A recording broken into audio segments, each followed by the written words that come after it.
Olá, gurizada, família, pais, mães profissionais. Vamos iniciar hoje o primeiro podcast do projeto Trilha da Cidadania. Esse podcast é um projeto da Finco, Associação Filhos Nascidos do Coração, e temos também uma parceria com a Alvo Cultural. E hoje, em especial, uma linda, maravilhosa, querida profissional que está conosco, Isabela Barcelos, seja muito bem-vinda. Obrigada, é uma honra. Mas antes eu tenho que dizer que essa mulher maravilhosa, ela é pedagoga, neuropsicopedagoga, psicopedagoga, especialista em mídias na educação, especialista em alfabetização, alfabetizadora há 33 anos e atualmente está numa sala de AEE, Atendimento Especial Educando, no município de Gravataí, no Rio Grande do Sul, né? E é a mentora fundadora do Entre Letras, que está no Instagram, e depois ela dá o endereço direitinho para todo mundo acompanhar, que é maravilhosa. Bem-vinda!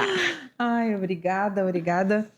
Eu, além de estar na escola, eu também atuo hoje na clínica, né, psicopedagógica. Mas eu senti assim, eu me aposentei há 2 anos e eu senti assim que me faltava alguma coisa, né? Porque a clínica me traz a criança, né? Eu tinha me planejado todo para depois que eu me aposentasse continuar trabalhando com criança, continuar trabalhando com a alfabetização, mas me faltava algo, né? Então me surgiu a oportunidade de um contrato, né, para o AEE no município e eu tô apaixonada, assim, eu tô adorando esse contato com a inclusão, né, de poder fazer a diferença na vida de cada um deles, e eu tô realmente apaixonada. Mas, Isabela, você sabe, somos colegas, vim também da escola. Sim. Mas o que a gente percebe que nas escolas hoje em dia, o AEE oferece uma carga horária muito pequena para um grande público com muitas dificuldades e limitações. Mas nós também temos que fazer uma divisão nesse público. A criança que precisa do atendimento AEE e o professor que resiste ou que cria preconceitos da forma em que ocorre a abordagem no AEE. Fala um pouquinho para a gente a importância do AEE na vida dessas crianças que não estão conseguindo alcançar o objetivo padrão da escola, que é ler, escrever e ter as operações matemáticas. Nós trabalhamos, né, no AEE, mas ainda... acho que é cultural isso, da questão da aula particular, né? Do reforço escolar. Ser ali o AEE um local de reforço escolar. E ele é muito mais que isso, né? Ele é muito mais que isso. Porque ali no AEE a gente consegue, né, suprir daqui a pouco, avançar com eles nas habilidades que por hora estão prejudicadas, mas de que a gente vai fazer um trabalho sistemático, né, para que essa criança avance no processo de aprendizagem dela. Atendemos ali alunos de inclusão no meu turno eu atendo mais autistas, né, de nível 1 a nível 3, e realmente uma das coisas que mais me preocupam é realmente a questão do profissional, né, do professor depois da continuidade, né, dessas atividades e habilidades que a gente está trabalhando ali dentro do AEE com essa criança, para que esse não pare somente ali, que não fique só naqueles 50 minutos ali do AEE, né? Que ela dê o retorno para essa criança também em sala de aula, né? Então, lá na escola a gente tem a direção nos proporciona isso, então... eu consegui conversar com os professores também, né? Da gente fazer uma parceria na adaptação das atividades em sala de aula, né? De dar ideias para os professores, da gente conversar o que seria melhor para aquele momento ali, para aquelas habilidades que ainda estão, né? deficitárias, enfim, nesse processo todo de aprendizagem deles. Sabedores, né, de que um transtorno de neurodesenvolvimento que a gente trabalha ali, né, com eles, é uma questão mais difícil, digamos assim, de um trabalho, porque esse trabalho realmente tem que ser pensado na individualidade de cada aluno, né? Pois é, e me permita aqui uma parte. Cada vez mais cedo, médico olha para a cara da criança com todo respeito, sim, a medicina, sim. e já sai dando o CID ou um DSM. Mas aumentou absurdamente, mas os pais não são preparados para receber esse CID, porque esse CID, para os pais que estão nos ouvindo, e nesse podcast nós estamos falando com a psicopedagoga Isabela Barcelos, nós não podemos entender que os pais não são preparados para receber. Olha, o seu filho é TEA, é autista, e ele tem um diferencial, mas precisa também trabalhar com os pais para que eles entendam que o seu filho tem características próprias e que muito ao entorno dessa criança tem que ser adaptado a ele, e naquilo que for possível ele também vai se adaptar ao mundo. Exatamente. E nós mandamos isso para a escola e esquecemos também de avisar o professor, porque muitos fazem especializações, ok, mas outros não fazem. E aí sai, eu não estudei para isso. E quando a gente diz, vamos fazer um plano individual para este aluno, eles colocam como se essa criança estivesse sendo excluída. E precisa entender que, pelo contrário, respeitando essas diferenças é que nós vamos incluir. Porque senão a escola passa a ser um local de exclusão para a família e para a criança. E, ao mesmo tempo, o AEE que vem para reforçar com a metodologia diferenciada, atendendo as características dele, é extremamente bombardeado por colegas que colocam como se o AE fosse o espaço em que diferencia ou privilegia. E ao contrário, ele não é um privilégio, ele é o processo da inclusão propriamente dita, né? Porque muitos, assim, a gente percebe muito quando um professor chega e diz assim, trabalha com ele mais a adição. Trabalha a multiplicação, que ele não está conseguindo fazer a multiplicação. Só que atrás disso vem muitas outras habilidades. A construção é do uma número, construção toda, né? Que vem desde... Então, esse entendimento, né, do que fazemos dentro do AEE, da importância que tem essa sala ali, da importância de diversificar as estratégias pedagógicas que a gente vai usar com essas crianças, né? É imprescindível, eu acho, para toda a comunidade escolar. Eu acho que a escola em si, ela precisa ter claro isso, né? Os professores precisam ter claro, né? A direção precisa ter claro para apoiar, para dar, né, o suporte que a gente precisa, muitas vezes, para que essa criança tenha avanços, né? Me parece que assim, eu preciso excluir o desnecessário para que eu possa incluir este aluno com as suas características, e ele mostrando o seu potencial, ele realmente se prepare para a vida. Porque o se preparar para a vida não significa só aquele conteúdo padrão, mas é saber se identificar. Quem são os seus pais responsáveis, o número de telefone, um ônibus, o endereço de onde mora. E aí eu queria pegar, Isabela, esse gancho e levar para que a escola perceba que chegam vários assuntos e todo mundo quer colocar tudo dentro da escola. Educação financeira, educação ambiental, educação consumidor, datas comemorativas, tudo vai para a escola. Como se todo mundo fosse o padrão e todo mundo estivesse dentro daquele quadradinho. E cada vez mais, não só os autistas, nós também vamos ter outros transtornos que estão sendo identificados.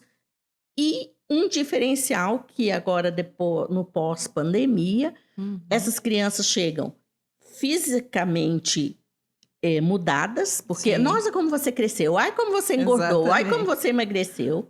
Essas crianças não estão se percebendo nesse ambiente Uhum. e tem a questão da ansiedade e da Muita. depressão entre os jovens. E antes disso, o pessoal que está nos ouvindo agora, nós estamos aqui num debate sobre Sim. educação afro ou sobre a negritude. E Uhum. vários temas que estão chegando na escola e que também passam pelo AE e passam pela psicopedagogia, pela neuropsicopedagogia, pela psicologia, Sim.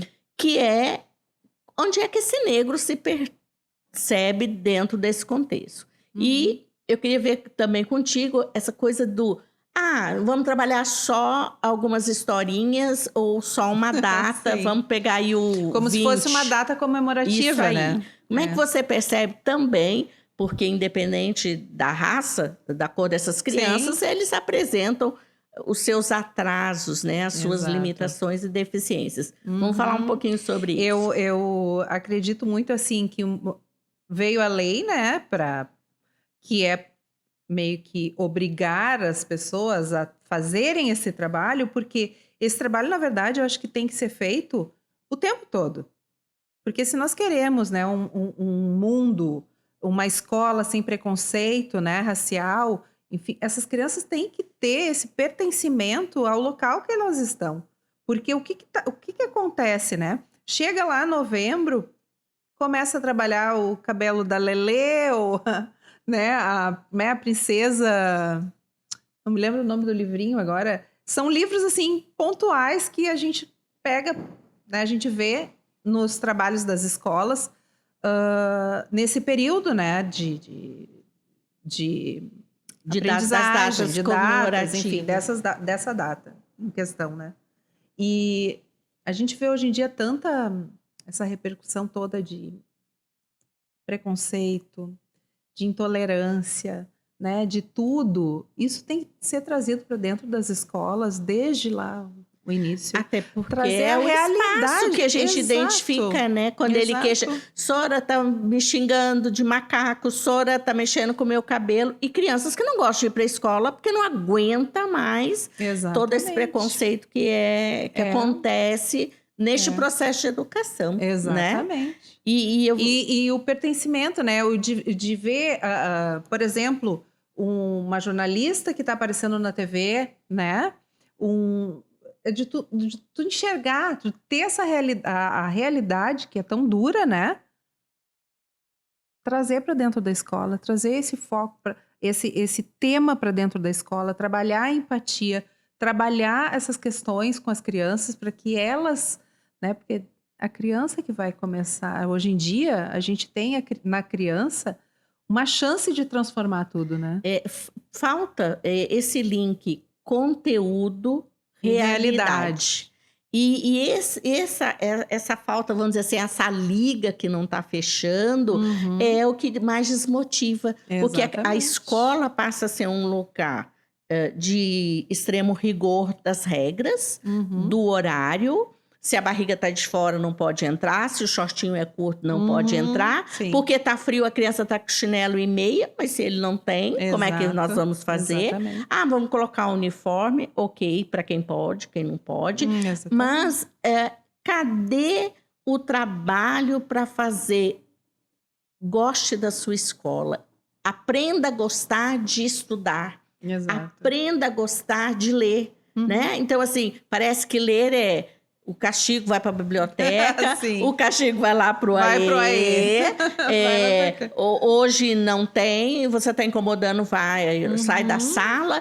Quer dizer, vai afastando da educação e do prazer de estar na escola e vai me excluindo essa criança, porque no sentido de que se escola é para todos e é inclusão, ela tem comportamentos e falas ou discursos que, na verdade, exclui, que afasta. E essas crianças que hoje estão com transtornos identificados ou já laudadas, embora não haja a exigência, mas tenha identificação, começa a ser rotulado. Nós temos, assim, porque a gente fala muito nessa questão racial, né, do preconceito, mas as crianças com transtorno sofrem muito discriminação, muita discriminação. Inclusive, nós, assim, da própria turma que ele está, sabe? Então, eu acho que, assim, trazer a realidade, trazer que não é todo um mar de rosas, né? Porque nós não temos mais, nunca tivemos, mas ainda mais hoje em dia, nós não temos salas homogêneas. Temos salas. Cada criança é uma criança, né? Cada um é cada um. Então, tu tem que te adaptar a esse plano que nós temos agora, né? De escola, sala de aula. O que é uma sala de aula, né? Porque muitos profs, eu percebo, querem transformar aquele aluno que é atípico em aluno típico. Porque esse eu percebo, assim, um desejo maior do que a própria inclusão, adaptação de currículo, adaptação das atividades. É o troféu do professor, Exato. né? Eu consegui. Eu consegui que ele ficasse sentado, quieto, ou copiando, ou fazendo aquela atividade a tarde inteira. Mas não está preocupado com o que essa criança está aprendendo. O sofrimento dessa criança, Bom, isso né? nem Porque se fala.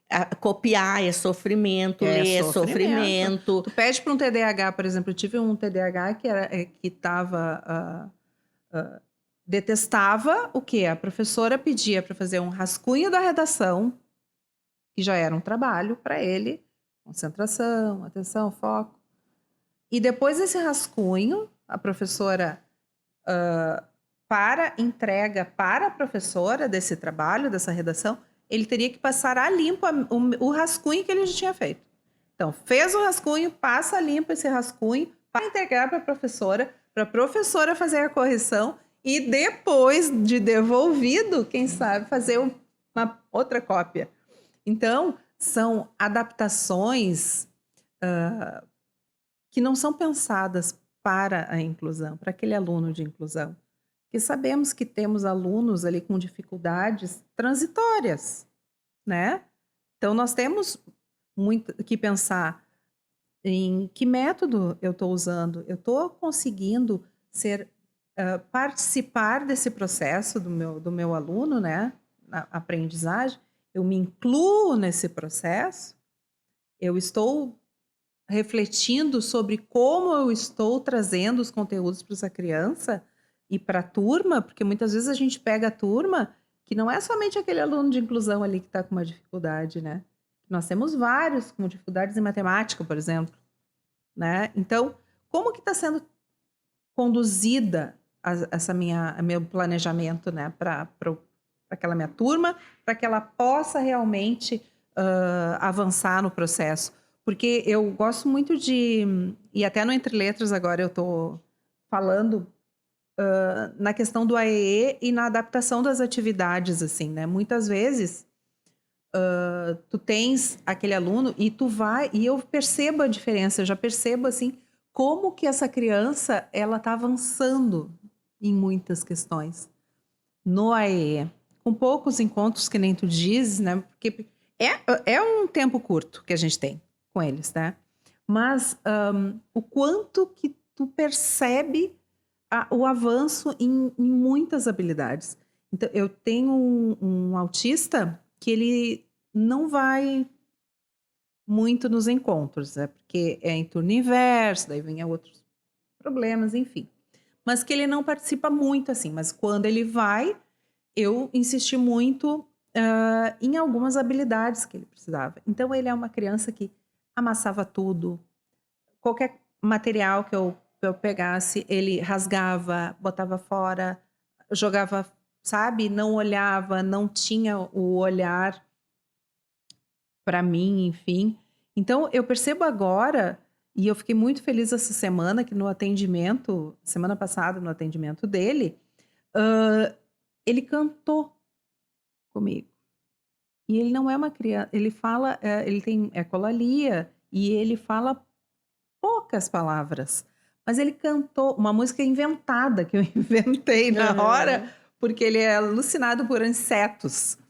Então eu fiz uma musiquinha lá, né, na hora para trabalhar com ele, E a minha alegria foi que eu trabalhei com ele essa música e naquele primeiro dia que nós trabalhamos na musiquinha, ele pulava no final, porque eu dizia 1, 2, 3, 1, 2, 3, porque ele gosta muito dos números. Daí eu botei os números lá na musiquinha e ele pulava comigo. Na próxima semana, para minha surpresa, ele lembrava da letra da música. Então, isso meu Deus, para mim foi uma alegria imensa. E olha só, professor é muito... O pessoal debocha muito, né? Sim. Tem até stand-up só para falar de professor. Da leg do professor, do Celta do professor. Isso. E a gente sabe, professor é acumulador, tem um monte de sucata. Sim. Professor faz das tripas coração. Ok, tem dedicação, fantástico. Mas ainda dentro de um quadrado. Tem alguns que conseguem sair desse padrão e fazer maravilhas. Ok, mas o que eu percebo é professor que trabalha mais com concreto e professor que consegue fazer um plano individual, com certeza a gente vê que essas crianças têm um melhor aproveitamento, uma aprendizagem, vamos dizer assim, que contempla mais aquela satisfação, aquela ansiedade que os pais têm também. Do padrão, ele sabe ler. Mas o AE se diferencia, e eu quero puxar isso não só do AE, mas para a psicopedagogia, que o concreto é muito importante. Muito. E, como você colocou, a música, que eu acho que a transversalidade. Tudo. Entra a música, o instrumento... o concreto, então vai se... Entra a rua, sabe? Entra a rua, eu levo eles pra rua, para criar história, para procurar fazer casinha lá com toquinho de árvore, porque quando ele se sente seguro nessa aprendizagem, parece que flui outras coisas ao redor. E a família também se sente mais segura para poder dizer... ele está evoluindo. Ele não vai abraçar o mundo e ninguém abraça o mundo. Vamos pegar assim, ó. Nós temos algumas habilidades que são mais afloradas. Então, as pessoas precisam entender, e aí agora eu quero puxar para a psicopedagogia, que é muito importante as horas do AE. Que é muito importante você ter um laudo de avaliação com as hipóteses diagnósticas, todos os indicativos. Mas muito mais importante são as intervenções. E aí eu queria que você falasse um pouquinho da importância das intervenções psicopedagógicas, porque... E aí, deixa eu esclarecer aqui, quem está falando é Iasanã Costa, psicopedagoga, neuropsicopedagoga, orientadora educacional, conheço bem o caso. E aí, Isabela, eu quero dizer assim, ó, estas famílias priorizam, às vezes, a academia de um saudável e esquece de pagar a terapia ou o terapeuta da aprendizagem, que é o psicopedagogo. Porque esta intervenção, somada ou não à AE, vai contemplar absurdamente muito mais a aprendizagem e o desenvolvimento dessas crianças, que vem com aquele discurso atrasado. Cada um no seu tempo, ele demora mais um pouquinho. Eu queria que você fechasse isso e com a questão ambiental e a importância da intervenção psicopedagógica. A intervenção, eu acho que o principal da intervenção, na verdade, é tu entenderes o processo porque aquela criança está passando, né? Porque tu vai te chegar lá uma criança, tu vai fazer um diagnóstico dessa criança, né? Mesmo no AE. Eu iniciei no AE com uma conversa com os pais. Uma anamnese. Uma anamnese, para saber, né? Porque os laudos chegam, né? Mas e como é que essa criança em casa, como é que foi essa história vital dessa criança, né? Então, a gente precisa estar a par de tudo isso, para te poder começar a pensar e planejar as intervenções, né? E se aquilo... Esses dias eu coloquei ainda acho que foi essa semana que eu coloquei no Entre Letras, assim... E se tu planeja... Às vezes eu monto a atividade toda eu planejo a folhinha, eu planejo uma atividade de motivação, e a criança chegou lá mega desorganizada, não quer fazer aquilo ali que eu planejei. O que eu faço? Vamos desesperar? Não, vamos fazer, vamos sentar. Senta, vamos fazer. Conteúdo é vencer. Exato. Não. O que tu faz? Tu acha outro caminho. Se tu tá tu tem um entendimento daquilo ali, tu vai achar o outro caminho. Por exemplo, eu tive esses tempos, eu tenho um autista que ele é não verbal, ele tá no prezinho, e ele não conseguia nem conversar com a mãe, assim, tipo contar, porque ele falava só poucas palavras. Tem muita ecolalia, assim, só, mas ele falava muito poucas palavras, não formava uma frase, por exemplo, né? A gente sabe como que funciona. E essa criança se desorganizava muito no início. Então, eu planejava lá, eu sabia que ele gostava muito de dinossauros e da galinha pintadinha. Então, eu tinha esse hiperfoco dela, por quê? Porque se tu traz isso, tu vai englobar várias coisas. Ali tu já traz o vínculo, né, com essa criança, tu traz a afetividade, tu traz aquele emocional dele para ele fazer o que ele tá gostando, né? Não é uma coisa desconecta, que tu vai pegar achei uma folhinha, vou trabalhar isso hoje, vai passar por cima dos números, ou vai porque ele gosta dos números, entendeu? É muito além disso.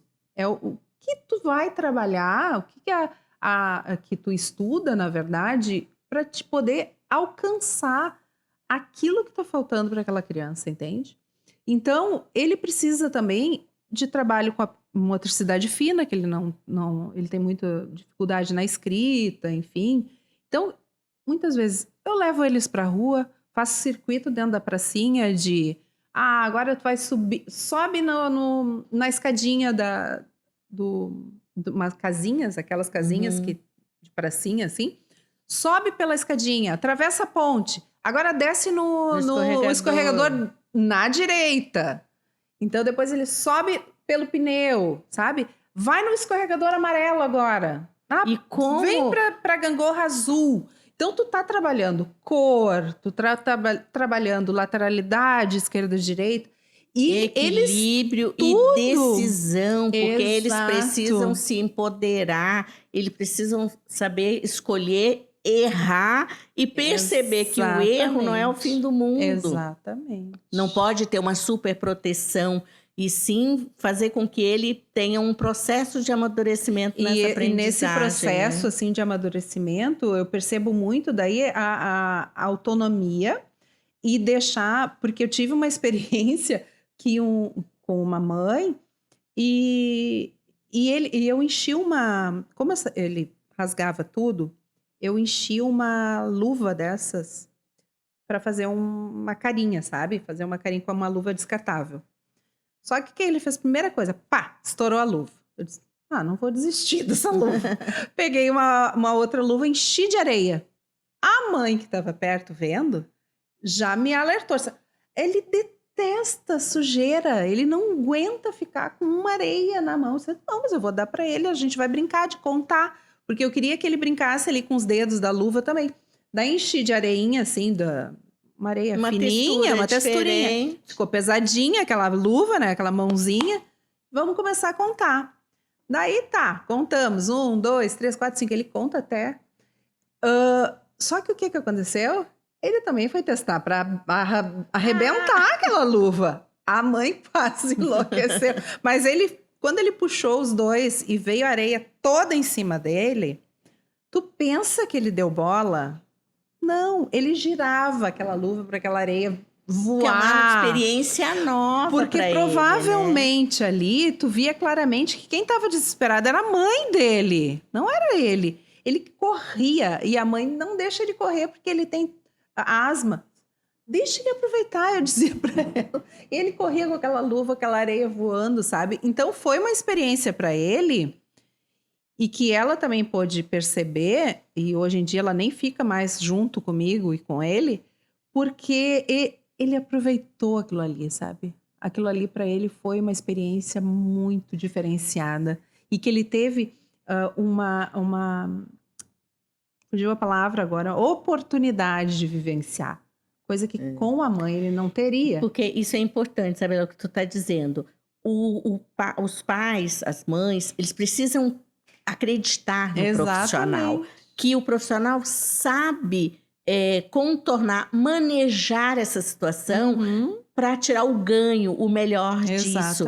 E aí agora eu vou fazer aqui um comercial. O Trilha da Cidadania está fazendo a Finco se propôs a fazer vários podcasts, convidando pessoas do seu nível, do seu quilate, com a tua experiência, que é para que os pais possam nos acompanhar e ouvir e entender de que a busca para esses profissionais é o que supre essa necessidade que a escola já não dá conta. Que este padrão, não é que a educação está fracassada, não dá certo, vai ficar em casa. Não, pelo contrário. Tira sua criança que está dentro dessa situação atípica, leve para a escola e, junto com as demais terapias, inclua esses profissionais. Aí sim, você vai estruturar essa criança emocionalmente e educacionalmente. Desculpa aí o engasgo. E eles têm que perceber que eles vão crescer. E só assim eles terão autonomia. Porque ele pode não verbalizar oralmente, outros muito bem, mas ele vai ter outras formas de comunicação. Eu sempre digo assim, não vamos esquecer que hoje, e fazendo uma comparação, optar pela Libras como a língua oficial das crianças surdas, no início foi extremamente difícil. Hoje já é bem mais aceito. Então, tomar a decisão de que Libras vai ser a primeira língua, tomar a decisão, assim como o fono ou como uma atividade física, ele vai ter um psicopedagogo. Quando a escola oferecer o AE, que os pais participem e estejam na anamnese e que abra o seu coração, dando informações e instrumentos para que esse profissional possa realmente construir o vínculo e, vamos dizer assim, influenciar nesse desenvolvimento cognitivo. E deixe que ele expresse aquilo que ele tem a sua dificuldade e limitação, mas naquilo que ele é bom e ele vai surpreendendo. Dar valor para as habilidades. Porque a gente costuma muito, assim... acredito que culturalmente e humanas, todos somos humanos, né? Mas muitas vezes a gente percebe primeiro aquelas dificuldades, né? E não conseguimos trazer as habilidades que essa criança já apresenta, né? Então, e partir dessas habilidades para que ele consiga avançar nesse processo de aprendizagem dele. A afetividade, para mim, é um ponto principal. Esse foi sempre o meu ponto principal, é o vínculo e a afetividade. Principalmente na alfabetização, né? Que a gente sabe que eu fui num congresso uma vez e nunca mais eu me esqueci de uma frase que me disseram que não existe alfabetização sem afetividade. E a neurociência está aí para nos trazer e confirmar, né, esse ponto.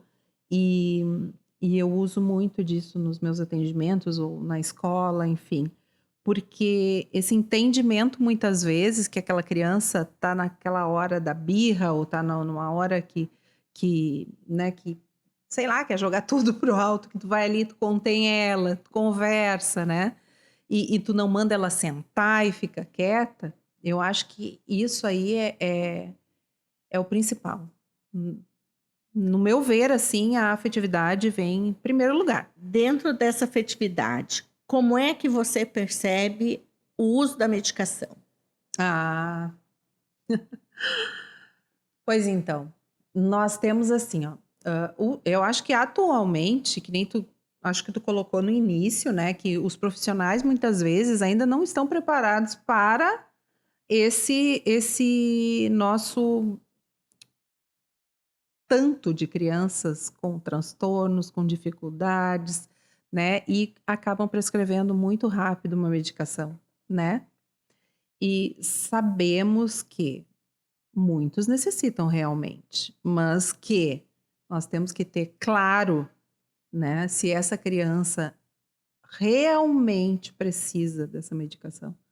Acho que muitas vezes, assim, o desejo, talvez, de se transformar um aluno atípico, com as suas especificidades lá, num aluno típico, sentadinho, quietinho, copiando, fazendo tudo, leva muitas vezes o professor ou a própria família, porque em casa também, ninguém está dizendo aqui que é fácil, é muito difícil, né?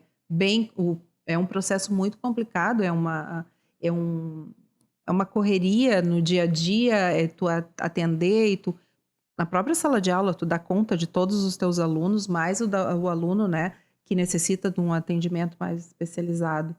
E se dá muita medicação sem necessidade. Então... As drogas sociais, né? Fica quieto durante 3 horas na escola que vai passar de ano. Se tu ficar quietinho ali e tu vai continuar daqui a pouco dando uma folhinha aleatória para ele preencher ali, e ele não está dentro do processo da sala, da turma, né? Essa criança não está participando realmente, não está fazendo com autonomia, porque no momento que tu tem um monitor muitas vezes, mas esse monitor está ajudando, está auxiliando ou ele está fazendo para essa criança, entende? Então, tudo isso eu acho que assim, essas pessoas que têm contato direto com as crianças de inclusão, esses alunos atípicos, todas deveriam estar por dentro de como se processa, quais são as características, o que tu pode fazer, quais são os caminhos que tu pode ir, entendeu? Porque não é tu copiar um texto para um aluno que não está conseguindo copiar, é que tu está ajudando esse aluno, né? E como é que você percebe aquelas professoras dizem assim, ele vai ficar só até o recreio? Ah, sim. Porque sim. assim, depois do recreio, Não rende, impossível, né? Porque ele não rende nada e só atrapalha os outros. Uhum. Temos bastante. Temos bastante. Tem crianças assim, que a gente sabe.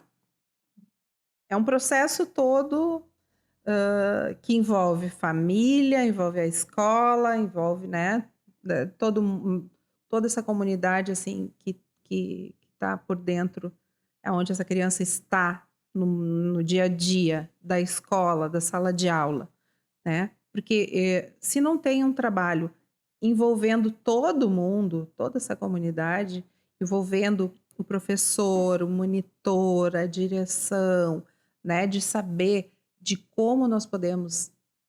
Sabemos que muitas vezes é muito difícil, que temos alunos que realmente ou precisam de uma medicação e não têm acesso a uma consulta, a compra dessa medicação, que nós temos exemplos disso.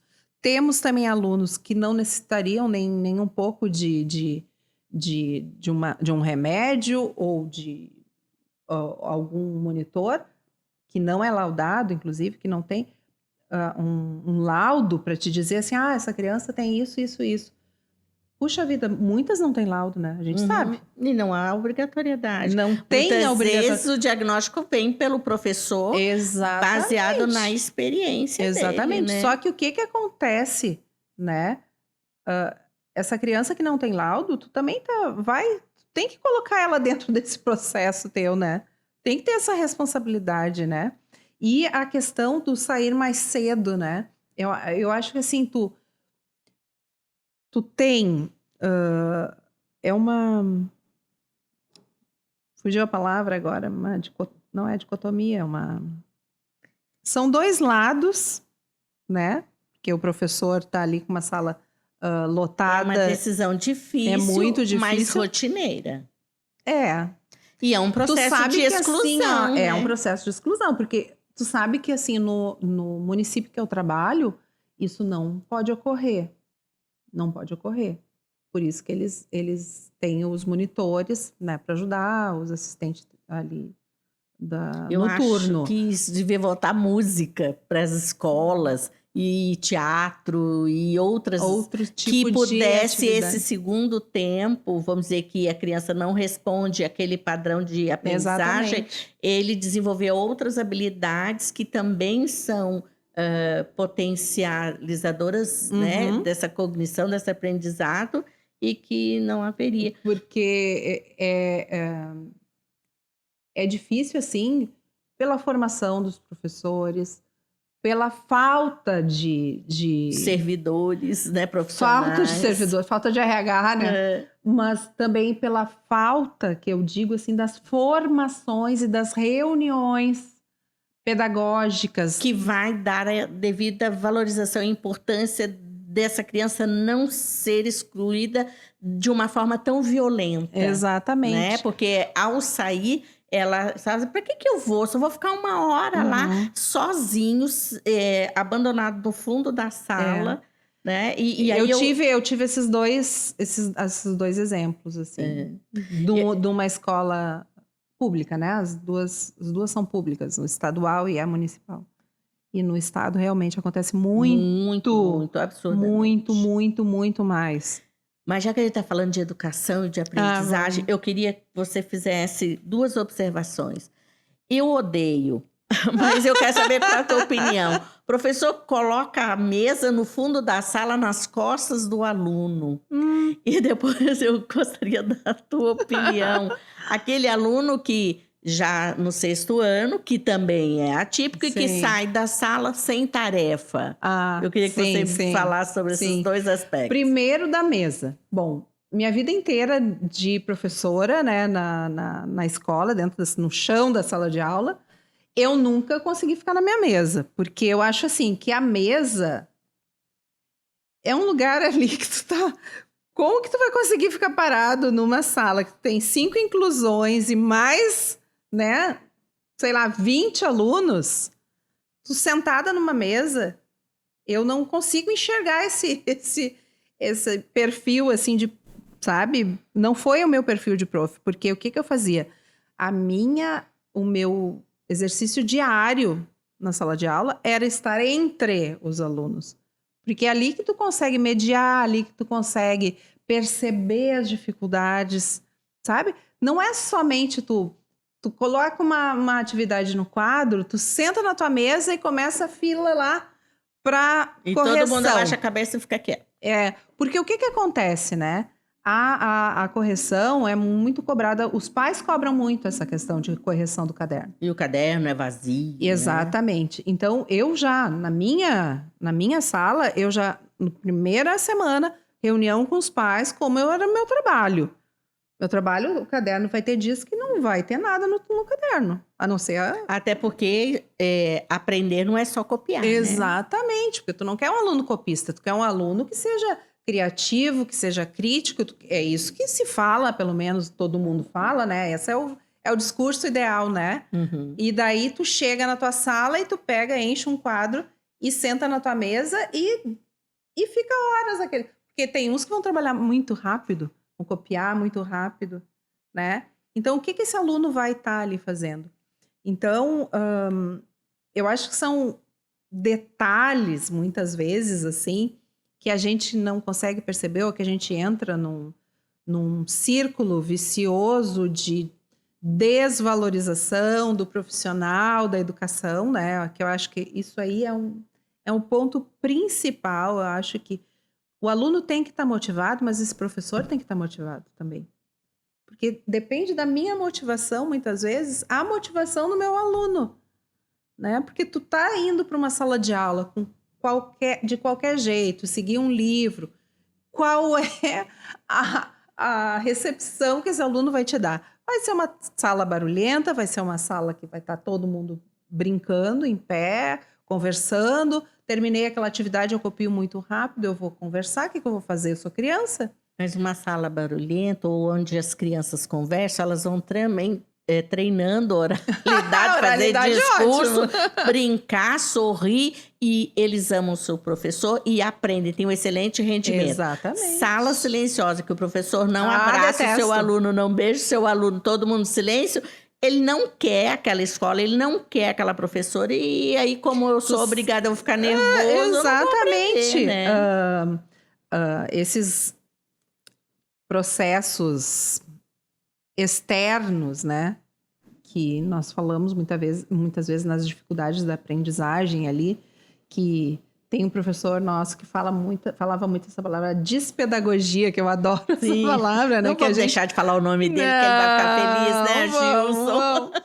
Ele fala, né, muito nisso, e isso nunca saiu da minha cabeça, porque assim, era a minha sala de aula. Eu tenho no Entre Letras até lá muitas fotos antigas. Eu sempre fui uma pessoa muito curiosa e muito correndo atrás das dificuldades. Por que meu aluno não consegue aprender isso? Por que meu aluno está assim? Porque para mim, a prova eu sempre detestei. Porque eu tenho trauma de criança. Eu não gosto de prova também. De prova. Porque, para mim, por isso que eu vivia circulando na minha sala de aula.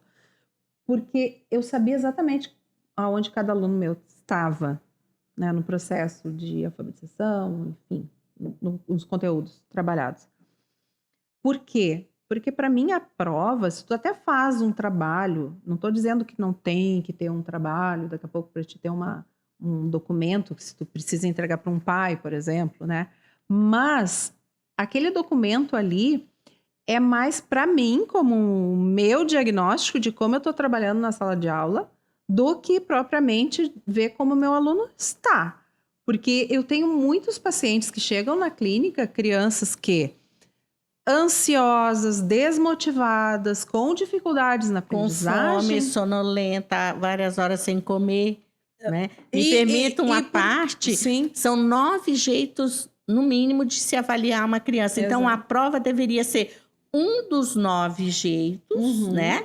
E um somatório de todo esse processo. E não ao final de um bimestre ou trimestre você querer que a criança lembre todo o conteúdo em uma folha, porque tem que economizar a folha, porque o xerox está caro. Então, se a gente for avaliar, é um processo cruel. É cruel. Porque com o adulto, ele não aceita, né? Ele vai dizer, por que você está me cobrando coisas de 3 meses atrás? Exatamente. Né? Porque, e a gente sabe, vem a neurociência aí de novo nos comprovar, né, do reforço que nós precisamos ter. Então, o professor trabalhou lá, números primos, lá numa semana. Aí passou 30 dias, daí vai puxar de novo os números primos lá para dar uma relembrada naquele conteúdo. Tem criança que não vai saber mais. Agora, tu imagina o seguinte, essa criança que vem com tudo isso em uma professora, aí ele vai para o 6º ano, pegando 7 professores e ninguém providencia essa ensinar que ele não tem mais uma prof para perguntar se pode apontar o lápis. Ele não tem um professor que muitas vezes não sabe nem o nome dele, nem que ele existe. Ele é mandado fora da sala por qualquer motivo, não precisa muita coisa. O professor vai fazer a chamada, acabou o período, virem-se. Então, e tu também tinha me perguntado, né, da esse questão. sair da sala. O sair da sala sem uma atividade, né? Porque muitas vezes na área, principalmente, eu também tive essa experiência quando fui supervisora, nós tínhamos um aluno com baixa visão e esse aluno passava desenhando praticamente, né? E pátio. Por quê? Porque ele tinha o que para fazer lá na sala? Se não tinha atividade adaptada, né? Para ele ficar só escrevendo. Ele teve uma vez, eu acho o máximo essa história, eu acho o máximo quando ele se rebelou contra tudo isso, que ele foi fazer uma atividade, uma prova de educação física, se não me engano, e ele escreveu horrores naquela prova. Sabe? Horrores. No nome dele, ele botou, era tudo palavrão. Palavrão, e por que tu quer agora? Ele botava assim, por que agora eu tenho que escrever? Entende? Por que eu tenho que escrever agora? Se eu estou sempre desenhando, ninguém me enxerga, parece. E por que eu tenho que escrever? Então, ele se rebelou. Entendeu? Então, foi foi muito significativo para mim, quando eu penso nessa questão. Vai para fora da sala, né? Se o aluno não está conseguindo ficar na sala de aula, por N motivos, né? E temos daí um setor na escola também de orientação que pode estar auxiliando nisso, mas no mínimo ele tem que estar com aquela atividade que os colegas estão trabalhando, que seja adaptada, né? Muitas adaptações eu fiz para criança Sabe como que eu vejo isso? É o professor que não aguenta mais e manda essa criança para fora. E eu, quando fui supervisora do ensino médio, o professor dizia, esse não copia nada. E eu disse, me mostra a lei que diz que é obrigado a copiar. Exato. Porque se você não estimular, se torna desinteressante. Copiar o quê? É mais ou menos assim, estuda. Estudar o quê se eu não aprendi nada? Exatamente. Eu vou estar estudando o que eu não sei. É perda de tempo. Mas o Trilha da Cidadania está chegando ao final. Sim. E Isabela Barcelos dedicou esse tempo todo conosco aqui na Afinco, usando um estúdio maravilhoso, né? Todo especial. E eu queria que você deixasse as suas considerações finais, mas com um recado para os pais, porque nós gostaríamos que os pais ouvissem esse podcast, gostaríamos que os profissionais da educação, os professores, e que percebessem a influência externa, ambiental e, ao mesmo tempo, as benesses de você ter um acompanhamento com bons profissionais. É um investimento nesta terapia da aprendizagem, que é um psicopedagogo. E a valorização dessa profissão, né? Porque é uma profissão que necessita de muito estudo, né? Nós não estamos parados no tempo, porque nós estamos com muitas novidades todos os dias, né? E tem uma frase do Vygotsky que eu gosto muito, que é assim, toda aprendizagem da criança na escola tem uma pré-história. Então, essa pré-história, tu tem que saber conduzir, sabe? Tu tem que saber ter essa empatia de saber os porquês que esse teu aluno está apresentando tais e tais comportamentos. O que está acontecendo com esse meu aluno? Né? Não é somente eu querer que esse meu aluno seja um aluno quieto, copiando, tirando ótimas notas na prova. Porque as dificuldades vêm muitas vezes desses fatores externos, né? Então, nós temos muito o que aprender. E a nossa profissão, eu acho que é uma profissão, assim, que consegue trazer tudo isso, sabe? É um processo demorado, muitas vezes, né? Porque os pais não compreendem, muitas vezes, que para te chegar num patamar, digamos assim, né? Muitas vezes daquela faixa etária, com as dificuldades que ela apresenta, com essas habilidades que ainda não estão construídas, enfim, para te chegares até ali, tu tem um longo caminho, né? E se essas lacunas, ficaram muitas lacunas para trás, tu tem que vir, tu tem que ir dando a ré, né? Tu tem que ir trazendo isso para tua intervenção.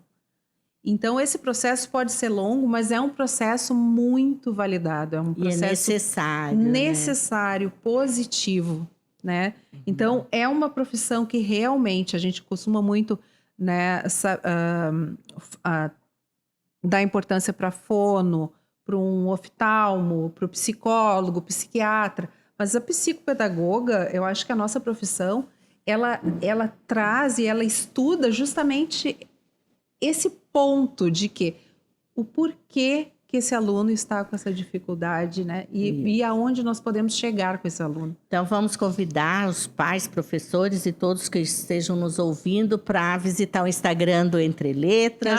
Deixe o seu contato e para que as pessoas nos acompanhem e ouçam os próximos, para que perceba em que momento na vida dessa criança esse profissional se fará necessário. Exatamente. Teu Instagram. Então, meu Instagram é @entreletras, @entreletrasaprendizagem.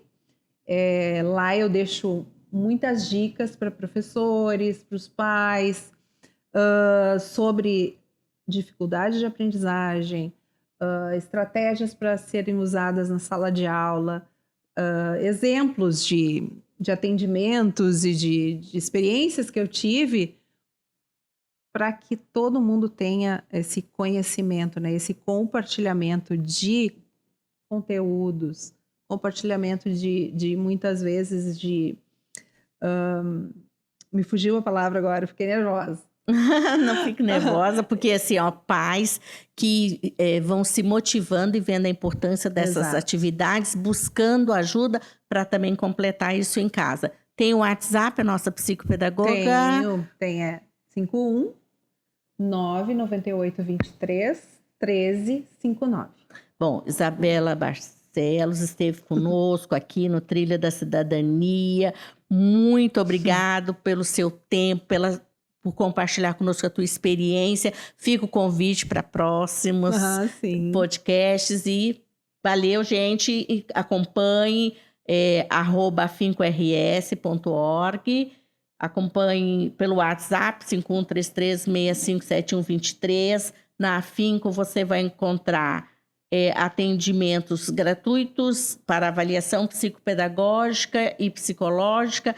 Temos intervenções a um custo de taxa social. Procure a Isabela Barcelos também pelo município, e profissionais e pais acompanhem o Instagram do Entre Letras. Valeu, obrigada. Gratidão pela oportunidade.